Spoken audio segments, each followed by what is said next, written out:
Well, good afternoon, everyone, and welcome to an insightful Global Legal Tech Talks in conjunction with CS Disco.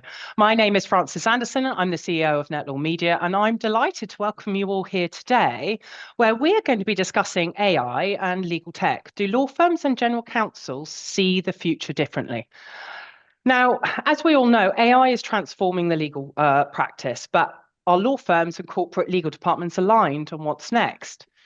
In this webinar, leading experts who we have on our panel will discuss what use cases are most impactful and what has fallen flat, the challenges and opportunities of AI in legal, and their vision for the future for the profession. So today we have four special guests with us, and we are going to be discussing this and much, much more. And I'm delighted to confirm that we have Professor Richard Susskind, who'll be chairing the session and who will be bringing you into the debate should you have any questions near the end. Now, this session is live, and if you'd like to speak with Richard or the additional panel members and ask them a question, so please do so through the chat or the Q&A function, which is at the bottom of the screen, or raise your hand during the debate, and I will look to bring you into this discussion later on. Now, moving forward, our chair of today's session, let me start again, is Professor Richard Susskind. He is the author of How to Think About AI, a guide for the perplexed. He's a speaker and independent advisor to international professions, global counsel, judiciaries, and national governments. His main area of expertise is the future of legal service, with particular reference to the impact of information technology. Now, before we hand over to Richard, we have a poll to complete. And this is based on all of your individual AI journeys. So if I can ask you for a few minutes of your time before we commence and I bring Richard and the rest of the panel in, that would be wonderful. And the results will then be brought in with Richard's discussion. If we can launch the poll. Thank you.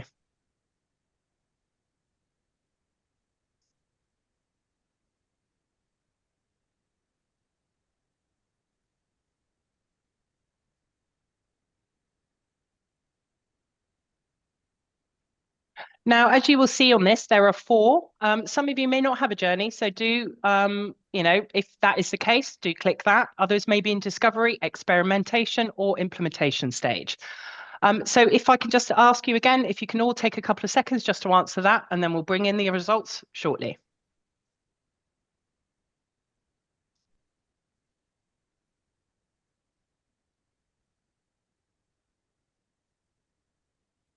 Right, thank you, everybody. Now, Richard, if I am able now to pass this over to you, and I look forward to the discussion.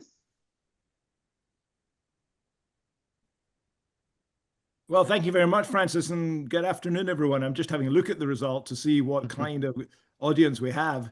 I was going to say it's a mixed ability class, but I'm not sure it is. I think it's quite an advanced class, and maybe that's to be expected because people who are interested in the AI are wanting to show up and hear what others' thoughts are. For me, this is a vital topic because we talk about AI and its impact on law, but I see very different views across the profession. I see that in-house lawyers and law firms are looking at the technology in very different ways. So it's really good to crystallize this discussion and see how it can help both sides, as it were. The plan of action is this, that each of us is going to speak for a few minutes to set out our stall. The others will introduce themselves, and we'll see for a few minutes what it is they think is going on in the world of AI, and we'll give some kind of answer to the question about how it is, or the extent to which law firms and general counsel are looking at AI differently. Before we got on to the others speaking, I've got a few minutes of the floor, so I just wanted to chat a little bit. Francis very kindly mentioned I've got a new book out called How to Think About AI, a Guide for the Perplexed. And although I've written a book, I do remain fairly perplexed. And I think it's a very complex and difficult field. And I am rather worried about those who are jumping to swift conclusions about the impact of AI. The world of AI, or those in the world of AI, don't speak with a single voice. So I think we're all in a learning experience here. And for that reason, thanks to NetLaw Media and to CS Disco for bringing us together for this conversation. I had a couple of thoughts just to set the ball rolling. The first is we're seeing and hearing a lot of noise and commentary on the impact of AI in law. My view, and I've been at AI in law for 44 years, my view is that most of the short-term claims being made by the pundits are overstating its impact. Whereas, and more importantly, most of the long-term claims, I think, are understating its impact. So a lot of people are saying legal departments and law firms are going to be turned in their heads over the next 2 or 3 years. I really don't think that. I think what we'll see over the next 2 or 3 years is AI being used as a very useful productivity and efficiency tool. I don't think it'll be a transformation tool. I don't think we're there yet. But it's very clear, whether it be drafting documents and emails, or whether it be creating PowerPoint slides or summarizing meetings and so forth, there's practical uses, even in general purpose AI today, that can increase efficiency and productivity. And my guess is the reason there's so much market interest from both sides, both lawyers and in-house counsel, is we can see this as a way of taking some of the cost out of legal services and making ourselves more productive. So I see the short term as what I call automation, essentially computerizing, systematizing what we already do. Longer term, I see it as far more transformational. And the way I summarize that is to say, I think it moves away in law from being AI to turbocharge lawyers and in-house and in law firms, to AI to empower client organizations. And I don't mean the in-house legal department. I think the big move that AI is going to make for all of us is enabling organizations and individuals to undertake quite a lot of work for ourselves, work that used to require us to go to external experts. And that's the change we'll see, I think, in the delivery of professional service. And that's not an automation of what we already do. That's what I call innovation in a very specific sense, by which I mean the use of technology to allow us to do things that previously weren't possible. So that's how I see it, 2 or 3 years of automation, and then we'll move more into a period of transformation. And I think we have to be planning for both. It's not that you do the automation bit and then move on. We have to have it in mind, both in legal departments and in law firms, that there's a fairly significant change coming down the track. Now, the speed of the technological advance is astonishing. We shouldn't always confuse advance with adoption. We've seen this in law again and again, that even when technologies are rearing to go, we're a conservative bunch in the legal world. In the work I did with my son Daniel on our book in the future of the professions, other than the clergy, we found lawyers to be the most conservative profession amongst those we looked at. So it's not a great recommendation, but it does simply suggest to us that for regulatory as well as cultural and other reasons, we're not going to see overnight transformation of legal services. Final thing I want to say, and I touched on this in my book, and I just wanted to mention what I think are three errors I think we make in our thinking, three biases in our thinking. The first one I call technological myopia. And by that I mean that, and a lot of people are doing this in law, it's about judging the future potential of AI in terms of today's limitations. So every day I'm hearing and reading a research project which shows about hallucinations or bias and so forth. And I'm not denying the accuracy of these, but what I am saying is it would be short-sighted to imagine that the industry won't overcome these problems. So as I say, beware of, in some sense, predicting the future impact in terms of or through the lens of today's limitations. The second thing to say is to avoid what I call not us thinking. And everyone does this. When every professional sees far greater support or far greater scope for AI in professions other than their own. We all do this. We all think, well, of course, doctors and accountants and auditors and so forth, they really will be shaken up by AI, but lawyers are rather different. And even within law, you hear corporate lawyers saying it's not going to touch us, but of course, real estate lawyers, their time has come. We've got to avoid the special pleading. There's an irrationality. I think we will pretty much be all unequally affected by, either empowered or threatened by this technology. And finally, the final bias or error in thinking about AI, called the AI fallacy, and that's the mistaken assumption that the only way to get machines to perform at a very high level is somehow to copy the way we work. So many lawyers say to me, well, hang on a second, I use my judgment, I'm creative, I'm empathetic, a machine can be none of these things. That's assuming that the way in which a machine would deliver the outcomes that clients want is by replicating the full range of techniques and methods and characteristics of human service. And that's not how machines work. Machines aren't copying us. They're using massive amounts of data, clever algorithms, astonishing processing power to deliver the outcomes that people want, but entirely different ways. So, in summary, I think we'll see much less in the short term than people expect, but the long term is going to be revolutionary. I think we should avoid trying to predict the future by reference to what machines can't do today. Avoid not us thinking, which means this technology somehow doesn't apply to me, and beware also of the fallacy of imagining that the only way we can get AI systems unlocked to perform at a high standard is by fully replicating us. That's my opening slot. What I now want to do, and they have no forewarning about the order in which they're going to be called up, but I'm going to call you Tom.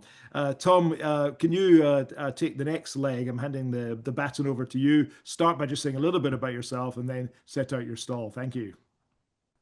Yes, thanks, Richard. I was working as you were talking which bits I agreed with and which bits I didn't actually. So I'm glad to get the chance to chip in now. So I'm Tom Frapwell. I'm a commercial disputes partner at Osborne Clarke, specialising in commercial and financial disputes. I suppose my overarching thought to start was to agree with you, Richard, that the idea that we're being immediately replaced by AI doesn't seem to be coming to pass yet, but it is increasingly becoming a part of our sort of day-to-day working lives. As a commercial litigator at OC, I think I see it in sort of two key parts of my job. The first one being the sort of, as you were talking about, the sort of productivity tool. So using it in the background to help make you and the team deliver legal services faster and more effectively. So we have an OC GPT tool within OC, which has taken a number of rounds of development. It's now at GPT 4.0, so it's a good up-to-date tool that you see open on people's screens more and more now. It started off as oh, you're actually using that, to oh, why aren't you using that? Why haven't you used it? Not as a replacement for your work, but as a supporting tool, as a system you might check, or as a starting point. It's just shaving off those little bits of time. So that your point around productivity and automation, we're really starting to see that come in more and more. And the other part of my job, I suppose, where I see it the most, and it's the place where we've been waiting for the big development that's really starting to feel like it's coming down the track, is around big document review exercises, whether that's for disclosure, discovery in disputes, or whether it's for big investigations. The ability to finally churn huge amounts of information effectively and get results seems to be really coming to the fore. And Disco on the panel have a lot of stuff to say around how they're contributing to that. But thinking about back to when I started as a lawyer doing big disputes, it was roomfuls of paralegals churning for information. We then moved through to sort of predictive coding and the idea that the machine learning and the algorithms could help you do disclosure. And we took a big case to trial in 2018 using predictive coding, and that worked really well, really impressive. By that point, most parties were on side and using it.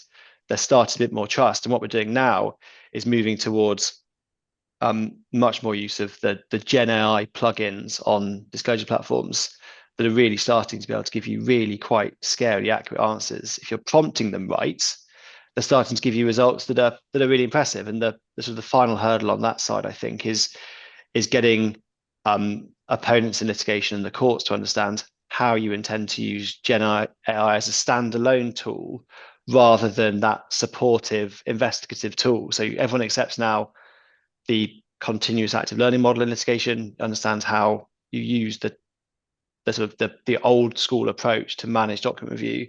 But what you've got now is a really, really powerful Gen AI plugin in lots of platforms, and try to understand how that works and how you get accurate document review exercises completed using that, I think is the sort of final hurdle. And the pressure point on that comes back to the sort of the general nervousness of lawyers, and that's not that's solicitors, that's barristers, that's judges, and that's also clients wanting to make sure that everyone understands exactly what's happening, how it's going to be done, and how you get a sort of trustworthy result. And that middle black box you get from AI, you're not really able to properly understand. You can understand input, you can understand output, but the middle bit being so difficult to track, I think, is something that has always worried lawyers in terms of traceability and defensibility. But as it becomes the norm, people become less concerned about that, I think. And as you see the outputs being so much better than they used to be. In terms of that sort of getting to the endpoint where everyone uses it regularly, there have always been sort of two drivers, I think, for looking at how the session is titled between whether in-house lawyers and private practice see it differently. I think for us, there's always been in a law firm, you're always scared of being left behind your competitors. You never want to be the last to adopt something. You never want to be the person who is seen to be behind the market. There's a balance between how much you can invest in tech at the moment. You can throw huge amounts of money at tech, and some people are, and it's not entirely clear how they're going to use it. But if you look at the investment in other areas of professional services, how much money is being put into classic partnership models just to support the buy-in in huge amounts of expensive tech to mean they can stay at the front of their markets. It's something that I think all law firms now are looking at and trying to position themselves in the right position in the sort of the investment effectiveness scale. But also we'll hear from Christian soon, but the sort of the client pressures as well. If you're pitching for jobs, if you're talking to clients about how you're going to do their work, now if you're not properly considering effective tech solutions, I'd be surprised if most clients don't ask the question as to why you're not using the sort of tech that lots of big institutional clients use themselves. And if they can do it, the question comes fairly round to the private practice law firm of why aren't you?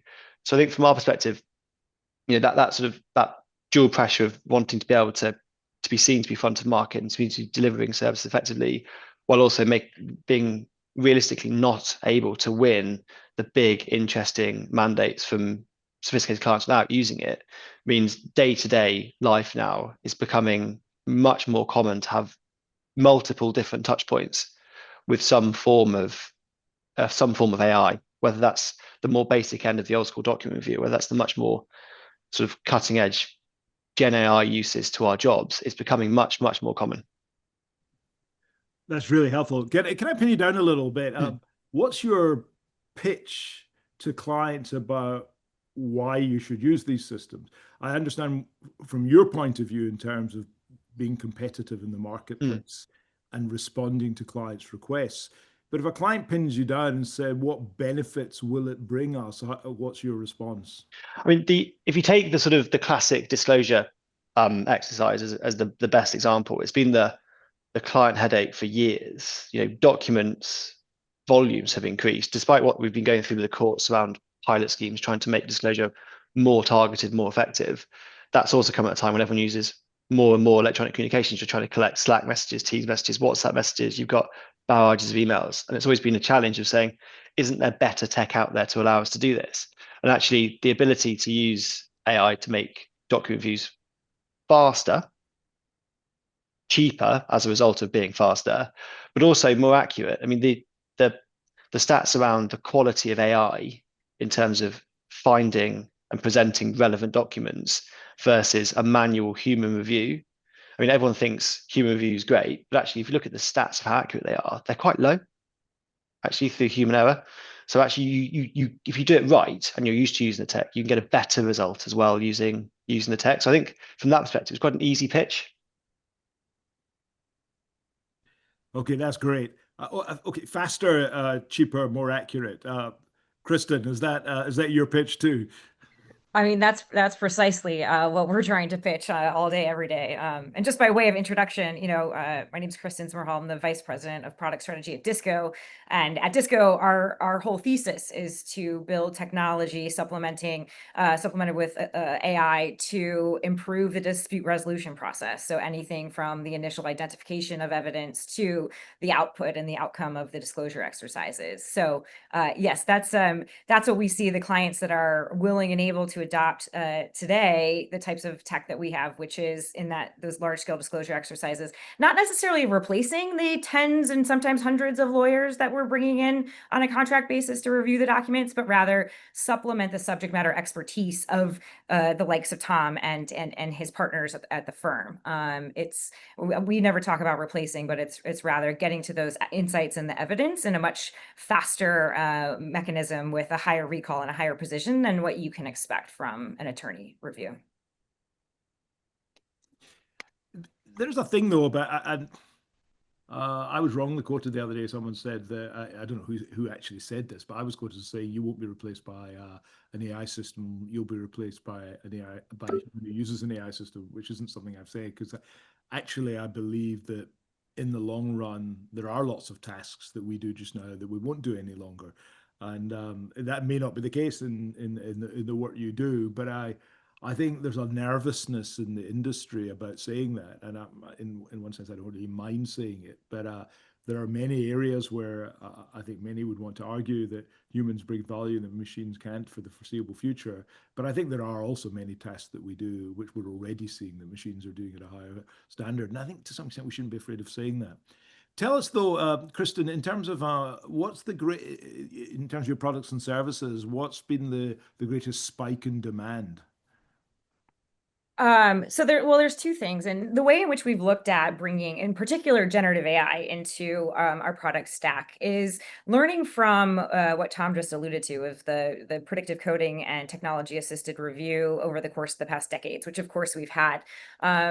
Learning about building for the specific use case is really important. So we've seen our generative AI platform, Cecilia, gives you the ability to investigate evidence from a Q&A perspective as if you were talking directly, Tom was interviewing Christian as his client and understanding the facts of the who, what, where, when, and why without actually having to spend that time human to human asking it of the potential evidence. So that's been a huge spike in demand for the early case assessment, the investigation use case.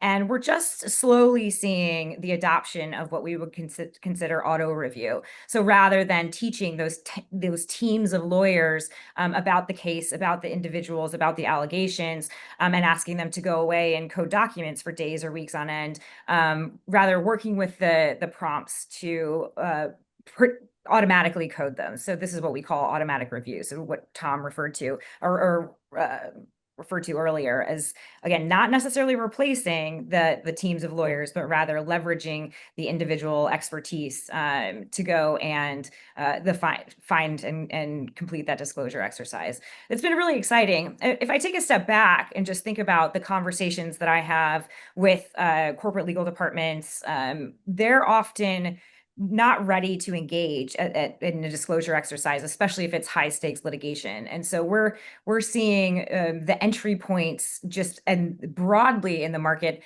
on what you referred to earlier in document drafting and automation. So dipping the toe into the water in the low risk scenarios. So whether it's the creation of technologies to review, NDAs, identify differences in contracts, low risk, high volume types of transactions before they're ready to engage with us in a very, high stakes litigation. Where I've seen interesting partnership with the GC's office is in the compliance and HR types of investigations, where you're not necessarily going through a full disclosure exercise, but you can leverage some of this tech right out the gate to find those fact patterns. So to the question earlier to all of us of whether we agree or disagree with you, I think long-term transformational is in this area of the disclosure exercises that are costing billions of dollars or pounds in human time being supplemented by the types of tech. Today, the implementation that we're seeing is in lower risk areas, but I expect that changing over the next 2 to 3 years for sure. Thank you. Tom was hinting at this earlier, though, that what's emerging, I think, are two, and this is terribly approximate, but two broad sorts of uses of the technology within the legal context. One is for everyday tasks where you've got your OC version of ChatGPT, but the use of the general purpose large language models for everyday activity. And I find a lot of firms are missing out on this. A lot of firms are wanting to jump to more advanced legal research or more advanced document drafting or more advanced litigation analysis, whatever it is. Whereas just having a system, for example, that can record and then summarize a meeting, or a system that can draft emails or can summarize documents or can undertake overnight research on difficult issues, these are delivering practical benefits today. And my advice to anyone who's wanting to jump into AI is that everyone in your organization, it was actually, as an in-house legal department said to me, that they had a very successful period where they just said everyone should use the general purpose technologies for 15 minutes a day. And that of itself just changed the whole culture of the organization. So there's that kind of system. And then there's the more specialist ones. And we're seeing a lot of the specialist providers coming to market, as I say, with document drafting or contract lifecycle management or whatever it might be. There's a little bit of a danger, I think, of missing out on some of the. I'm not generally a low-hanging fruit person, but I think there is some low-hanging fruit there that we might miss. Now, Christian, over to you now. You've heard about faster, cheaper, and higher quality. From your point of view, what is it? Why does it interest you, if indeed it does interest you? Thanks, Richard. So my name is Christian Bertley. I've been a financial services lawyer ultimately for over 20 years, originally private practice, and then last 20 years or so actually worked in large financial institutions. I've always been interested in sort of tech processes, data, etc., because I fundamentally believe that that's using those tools will enable you, as you said, Richard, to be faster, better, simpler. I do think that probably data is the key sort of fundamental there, and then processes, and then tech, if anything, lays on top of those two sort of fundamentals. Just to say that a little bit, so I broadly agree about your low-hanging fruit and high-hanging fruit, and I guess some of what I'm going to say is perhaps industry specific in financial services, and also I guess in-house specific as well.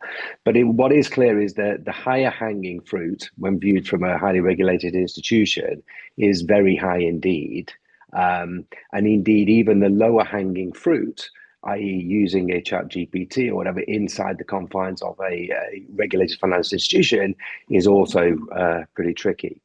I attended a conference recently which had 2 days at it. So one was a private practice focused tech day, and one was a in-house focused tech day.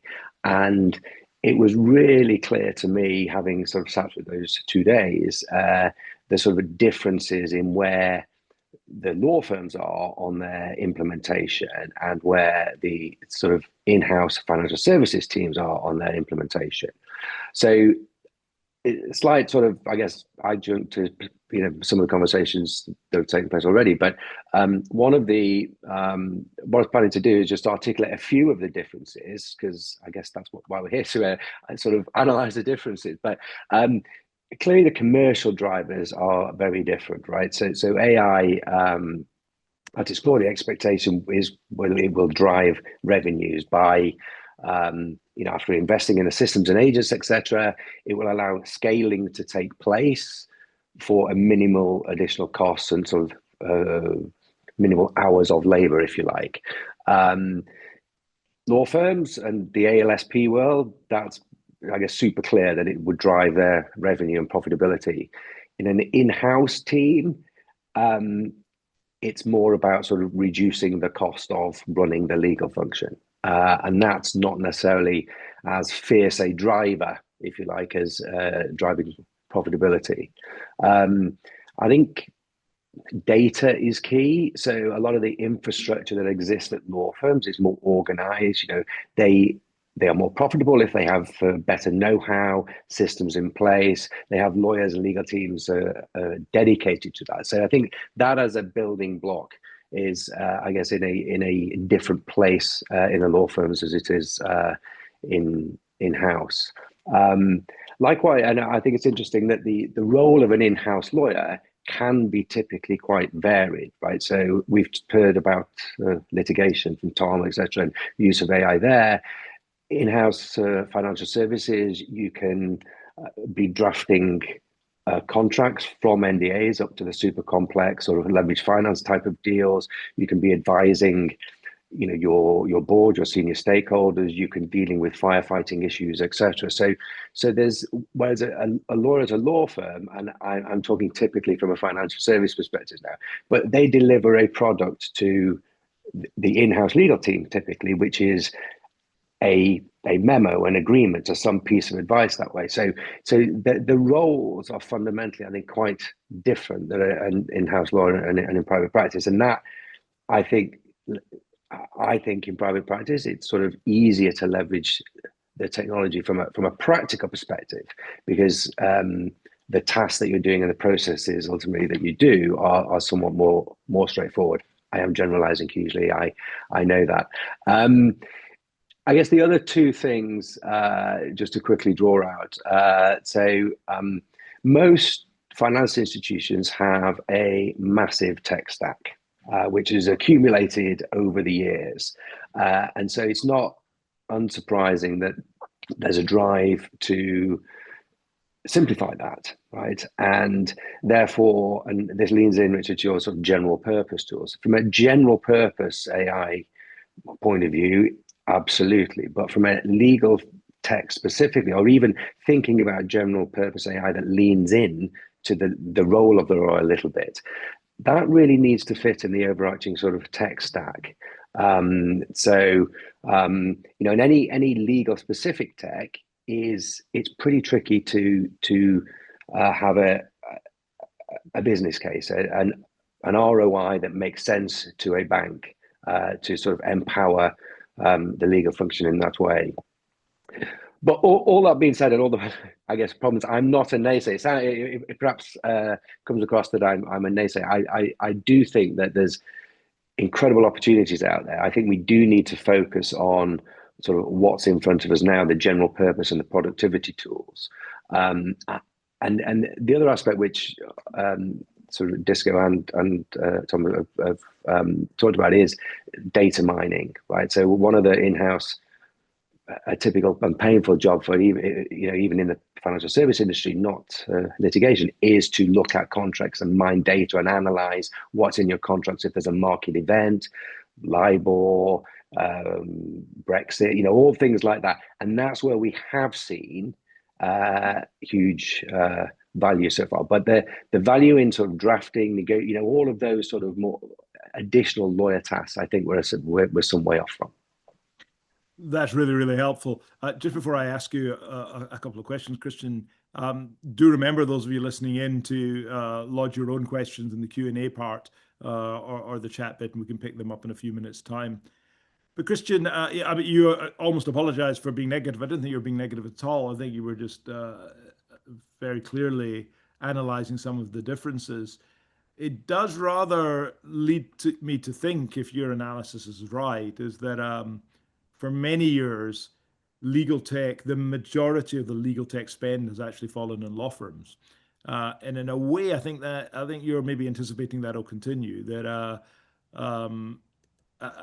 And you're saying where the economic incentives lie, the practicalities of introducing the technology, the nature of the work you do, the more natural users of this AI technology, certainly I think over the next few years, are likely to be the law firms. So that's one thought to lodge, and it's an interesting one. What are your expectations of law firms when they come to you?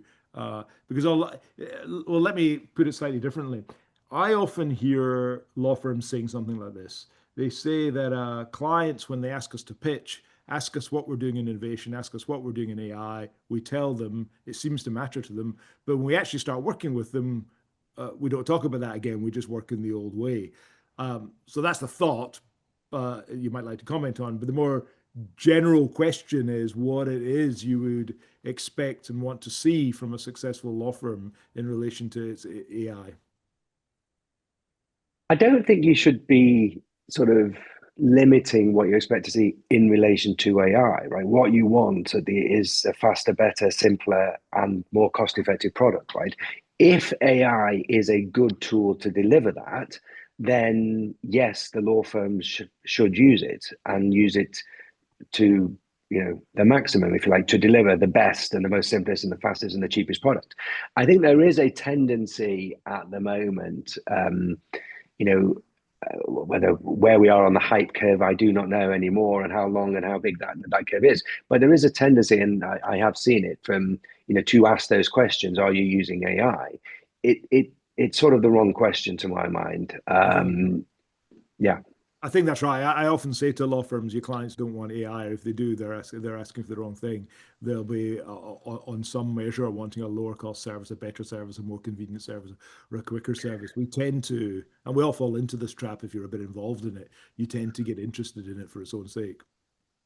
Yeah, another point I guess on that is a consistent service. So I think that one of the, as we move through the evolution or innovation in AI, I think that will help deliver a consistent service. More because ultimately, when you're instructing a lawyer, a large part of the response back is what's in that lawyer's head, and you can ask. I'm sure most people are lawyers on this call, right? But you can ask 10 lawyers 10 questions and get 10 different answers or 10 different slight variations on the answers. Whereas I think AI will help drive a consistency of response and a consistency of product, which I think is a good thing. This might be to some extent, maybe Tom can answer it as well, kind of self-evident to if AI is a productivity and efficiency tool of the sort we're anticipating, should the economic benefits accrue to the law firm or to the in-house legal department? Or how do you look at it on that, Christian? How do you look at it, Tom? I mean, Tom, actually, let me start with Tom. Tom, do you view it as a way not of becoming more profitable, but being more price competitive or staying? How do you perceive it in economic terms? And then we'll go back to you, Christian. And then Christian, I'd love to hear. So Christian, and then Christian to hear your views. I think it's something that I think all law firms are thinking about quite carefully now, because whereas the model used to be billing out person's chargeable hours, the amount of work done linked pretty much directly to what you would bill. Now, if you're cutting those hours, but what you're doing at the same time is spending quite a lot of money on licensing tech or developing tech, the way you bill may have to change over time, depending where that balance sits. At the moment, based on your sort of productivity enhancer, I think I see it at the moment as a way of increasing your competitiveness on pricing. So it's a way to cut out a lot of the jobs that clients didn't like paying for anyway. Okay. So the low level stuff is a way of making yourself more competitively priced, I think, rather than at the moment needing some wholesale shift into a different pricing model, because so much of the work is being done by something that isn't on an hourly rate, but it's being done on a license basis. So for the moment, I think it's a productivity revenue sort of enhancer as opposed to as a direct threat to the way we used to bill. Okay, thank you for that, Christian. How do you feel about that? I'd like to think that certainly in my industry, the relationships between our key law firms are fairly mature, right? So, and long-standing partnerships, that relationship needs to work for both parties. So if a law firm has invested a huge amount in tech and its ability to deliver things efficiently, then it's obviously right that the beneficiaries of that do pay a little bit for it. Where the sort of dial moves, I guess, is if there's lots of investment anyway, and sort of the investment cost isn't shared, if you like, and the same amounts are being charged, etc. But I think both sides can have the right type of conversation and factor in the efficiencies that AI brings, but also the cost in building, running, and maintaining that AI at the sort of level it is at. So I think it's as much about transparency as anything else, and I think there's a desire to be efficient, and then how are we being efficient? Well, we're using this, and there is a cost to that to us. It is just about the open conversations, I think, and a balance will be found. And what's quite nice about it, actually, it does bring sharply into focus some key issues, and it does encourage a more mature conversation, that because these technologies, if not now, then quite soon, will be delivering some quite manifest benefits. And so that should encourage that kind of discussion you're talking about. But Kristen, what do you see as a supplier in? Yeah, I mean, one, we're getting to tremendous pressure, and it has changed pretty rapidly over the course of the past few years of how we can go to market with these technologies.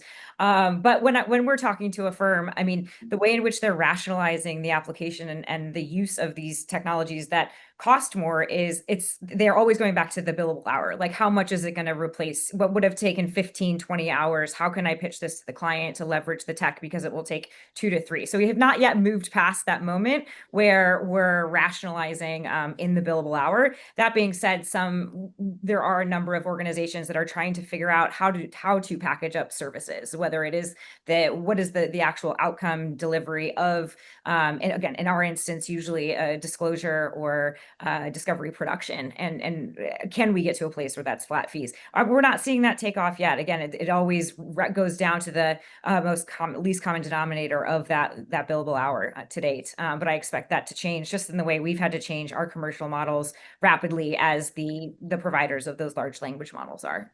Yeah. I mean, in terms of the business model, and you're absolutely right, it is based on input rather than output, and the profitability models of law firms are based on this pyramidic structure. It's pretty hard to avoid the conclusion that over time there'll be less to be done at the bottom of the pyramid. So the extent to which the business model might change, I think, is very much up for discussion. Before we go out to the floor, as it were, by which I mean those who are listening in and watching in, do any of you have questions to ask of one another?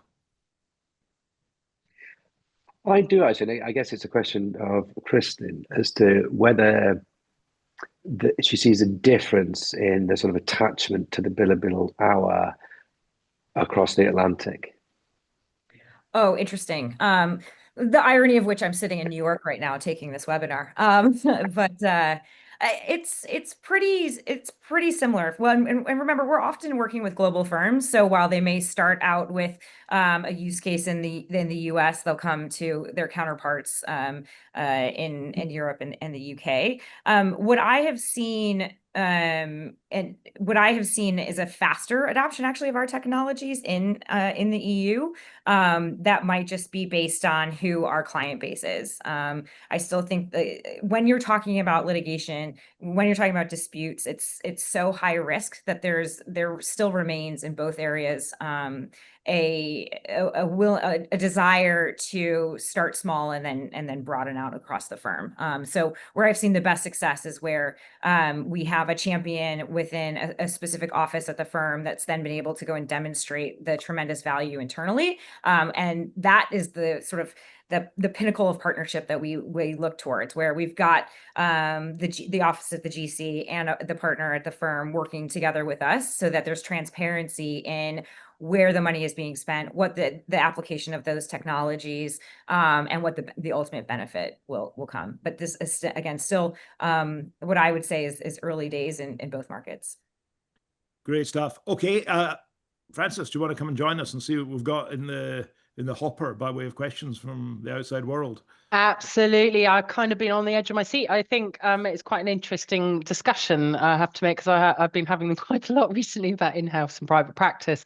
But I'm going to start with an anonymous attendee, something for you, Christian, if I can, and then which is, as in-house legal team, would you be expected to be notified of outside counsel using AI technology? And would you expect that at a overarching relationship level, individual matter, or depending on the use case? It's a very good question. And there's lots in that, right? And sort of, it might be somewhat sector specific.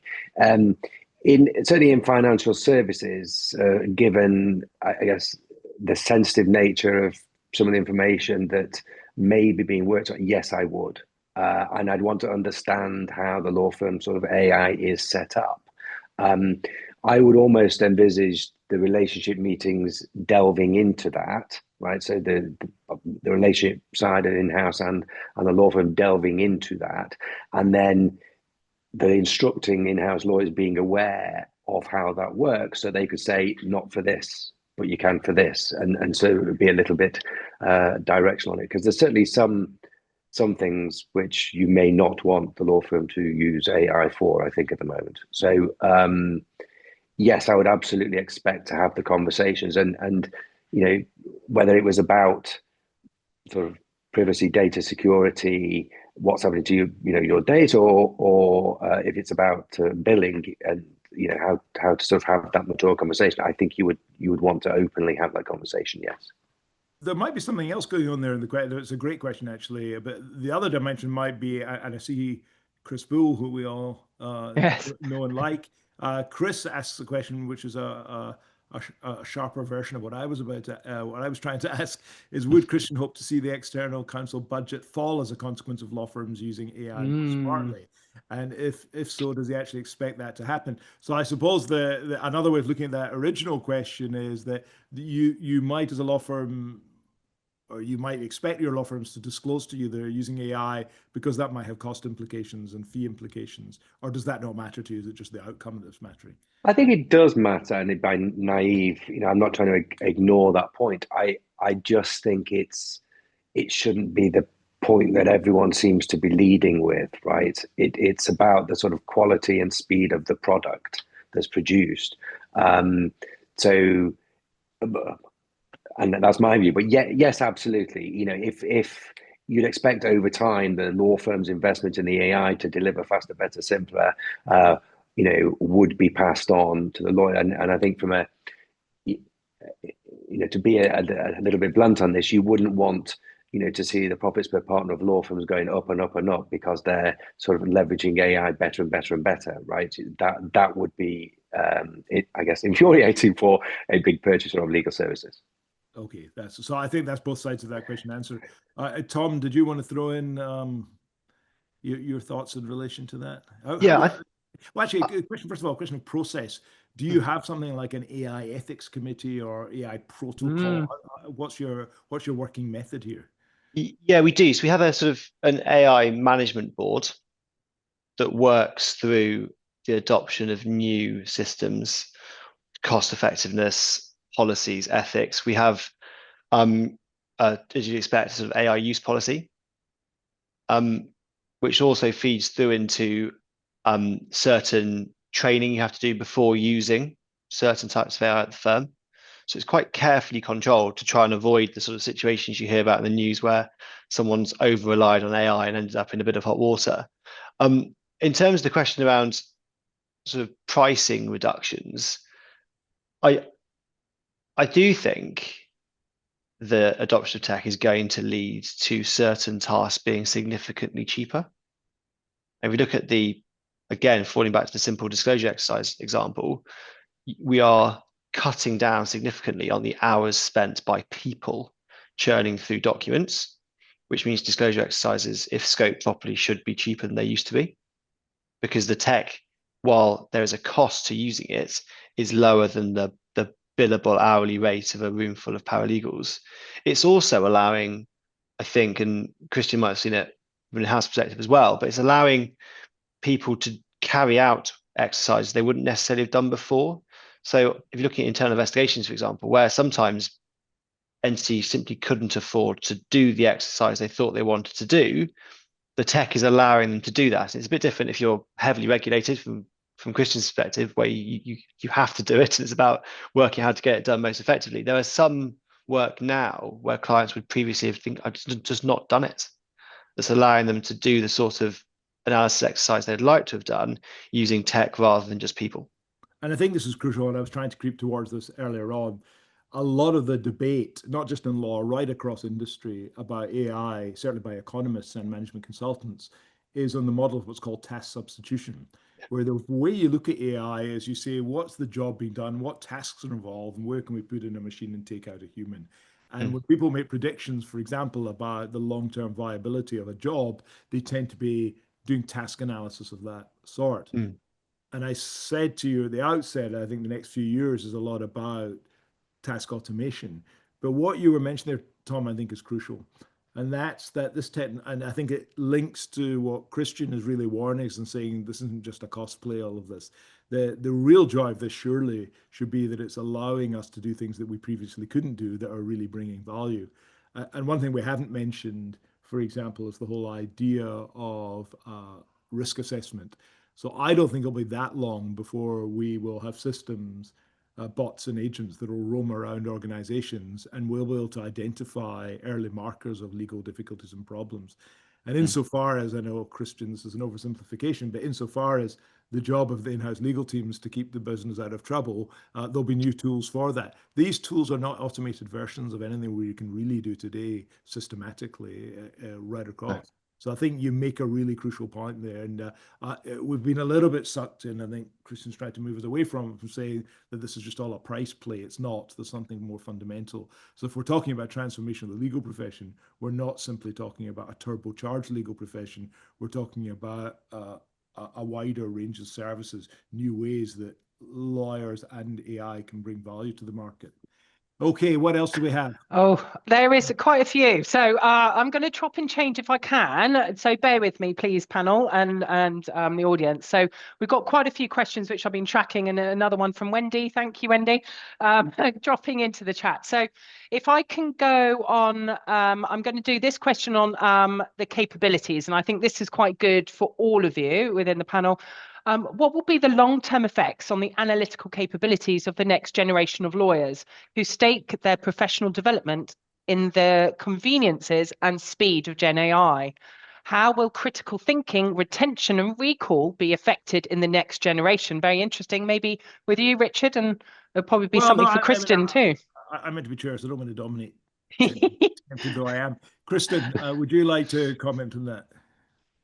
Sure. And we're seeing this evolve very quickly as well. It's just the overarching sort of training and development of individual lawyers, and now being the open question of, should lawyers be trained as prompt engineers? And so as a technology provider, what we try to do is build in the safeguards to give people the training sort of on demand and in real time, in context of what they're trying to accomplish. But we're also seeing a number of our firms that are investing pretty heavily in curriculums to ensure that you're not losing that critical thinking capabilities and reasoning. And so it goes part and parcel with the understanding the basics of what the technology is giving you, but also what those prompts are going to do. What's a good prompt versus what's not a good prompt. And so there's a lot of focus, a lot of energy on what those curriculums look like from a continuing legal education perspective. There's a deeper question here about what we're in due course going to be training young lawyers to become, because our law schools, in my view, are generating 20th century lawyers still. Much that we do in law school, I'm a law professor, so I should know this, but we cram into people's heads the stuff that we have in secondary storage, that's to say in our iPhones. And we're not clear, I think, yet what it is and we may never be clear 10 years in advance, but it's unclear 10 years from now what skills will be required. You know, I have a go in my work in trying to anticipate this, but it's difficult stuff. Hard to imagine that we won't want critical, curious thinking and reflective thinking. But Christian, do you feel that the way in which AI is likely to be used could actually inhibit that kind of the development of that critical thought? Do you think people will uncritically accept the output of these systems, and does that worry you? I would hope not. I guess I think lawyers, by their nature, they choose to go into the law, are critical thinkers. We're also somewhat on the control freak end of the spectrum, and I actually, think that just relying on I don't think it's in a lawyer's natural DNA on day one to just rely on an output without analyzing it critically. So I guess I think as long as the average lawyer maintains that sort of mind, I think they won't get lazy. They will be critical thinkers, and just how they lawyer will be different. The trying to draft from a blank piece of paper won't exist anymore, or things like that. But actually critiquing the drafting, making sure it's clear and precise enough that I think there will still be a lot of that. And I also I guess your point about drawing stuff out of your head. I think already now, the knowledge economy, if you like, we have even without AI, or the AI improves it, or Gen AI improves it, we've had Google and the internet for a long while, and various sort of databases, etc. So retaining the knowledge isn't in your head, isn't, to your point about the 20th century law schools and teaching, right, isn't really the thing. It's how you use that, and I think Gen AI just sort of shifts the dial and changes that a little bit. Although it is what supports your position in part is the fact that the technology is not entirely reliable just now. And that's why when you hear these daft stories about people citing cases in American courts that didn't exist, I think all of us will think, well, that's your professional responsibility is to check your research resources. But one of the interesting things in the development of technologies is that many of them get to the stage where we no longer think it's required or even sensible for humans to intervene. So we're talking a lot about humans in the loop. And I know these are very different technologies, but when you use a calculator, you don't think, oh, I'll do the long division myself just to check it out. Or when you look at your watch, you don't think, I think I'll just nip down to Greenwich to check that's fine. There's a certain stage with some technologies where bluntly we rely on them and actually they're better than us. And it's a little of that when you use something like Google and when you use Alexa's Nexus, or you're not really questioning. I know they don't answer questions, but we tend to take for granted that they pretty much do what they're meant to do. I don't think we're there yet with AI, because I think there's so many stories, and they're important stories, about how AI makes mistakes and how it makes errors and is misleading. But when you think of the scale of investment going in, is very, this is my technological myopia point, my best guess is by 2030, the systems, the kinds of systems we're using today, we will regard as entirely reliable. And I think that is then what I want to try and do is anticipate what will that mean for the lawyer who wants to develop and learn. Tom, what do you think about this? I think I agree with Christian. I mean, if you think about the way it's developed over the last decade or so, the idea that someone, goes to a library and opens a textbook, for example, or you go to Holsbury's Laws and you find out that the source material and move from there has changed. And it used to be very much, you wouldn't use internet because that was seen as some way that didn't give you the sort of trustworthy right answers. Whereas now, if someone said they'd done a piece of research and sort of hadn't checked sort of Lexis or practical law or something, had done it from the memories they had from learning at university, that'd be a mad way of doing it. And actually, I think that not using the tools you have available is unforgivable, frankly. If you've got the tools available, you should use them to try and deliver the best advice you can. But at least currently and for the foreseeable future, it does need someone with sufficient legal training to sort of to mesh those together and to give a clear piece of advice to a client. So I think for now that's required still. Yeah, and for now, the inflection point is going to come when that's no longer the case. I don't know when it will be. Francis, probably time for one more. I'm conscious of time. We always like to finish promptly. Have you one more that we Yeah, can... I do, but there are so many, and I have literally collected them. So, right, there are a couple, and I'm hoping we can do one from a chat, which is from Zamarit Rubin, about any advice for SME law firms, low absorbit capacity, low resources. So, what would be your advice for smaller businesses who are looking at AI? Well, let's start off with Kristen on that then. Is this technology just for the big firms? Yes. Yeah, and we often see coming off of a tech conference, I'm sure the procurement offices are being flooded with new ideas of what everybody wants to purchase. And again, I think it goes back to the use case. So from your general purpose tools, you have your co-pilots out there.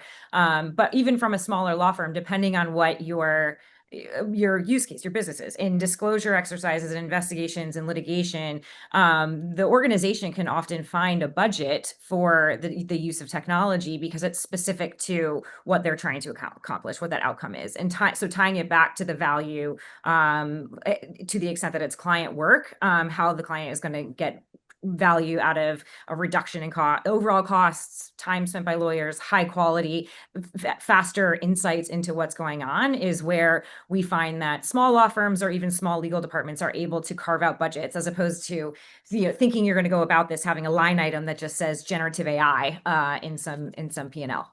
Okay, I mean, so that's the way they can scale in a way. I see that. Tom, what do you think? You're in a big firm.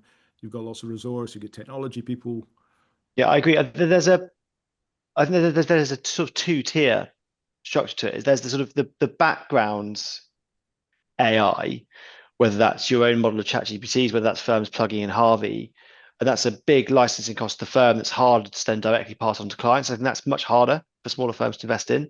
Then there's a distinction between the sort of external provider tools you can bring in on a license basis, on an ad hoc, like Kristen's talking about, where it's much easier to explain the direct costs of doing that work on that task and then adding it as a straight disbursement. I think that's much easier to charge for. I think clients understand that more.